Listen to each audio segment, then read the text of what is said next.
What I wanted to do was find one of the most remote beaches in England and sample that for microplastics. So I'm just approaching a place called Heddon's Mouth. Does it have microplastics on? Come on in, girl. Well, I'm about to find out. There's the Bristol Channel, you've got Wales up the other side there, Exmoor over there, it's wild. So I'm going to sample here a square and see if we find any microplastics or mesoplastics, which is slightly larger plastics. So here we go. I can guarantee this beach hasn't been sampled for microplastics before.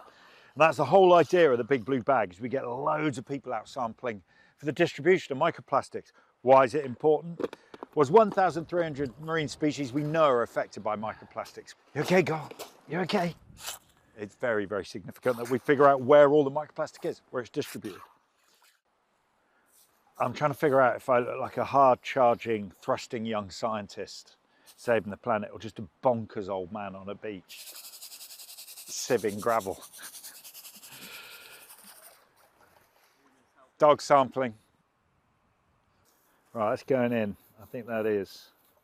I found 2 bits of microplastic, tiny, tiny bits of microplastic. Tiny little blue bit there, and a tiny little white bit there. Now, this is one of the oldest measures of climate change that we have that's taken with instruments. The water temperatures this summer around the coast of the UK have been some of the highest ever recorded. 14 degrees Celsius. If I try and look at the app most days and see what's going on, I've just found out we've got a sampler in Sicily. We've got one in Greece. Oh my God, they've been going bonkers. So in Malta, they found 5 pieces of microplastic and 2 pieces of mesoplastics. And we've got our first sample from the Galapagos Islands. That's a big moment for me. We've gone international. Woohoo! It's super important work, this. We're at Heddon's Mouth. I guarantee this hasn't been sampled for microplastics before. So that's it. We've created data and added to the knowledge of what's happening on this beach. And of course, that's replicated right the way around the coastline by lots of volunteers and our citizen scientists out there with big blue bags taking more samples. And that's a really powerful thing, to create that data set.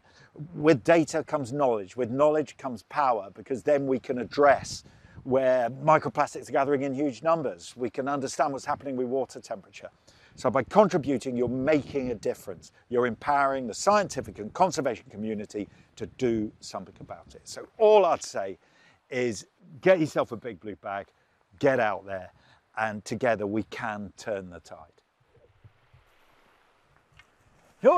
Let's go.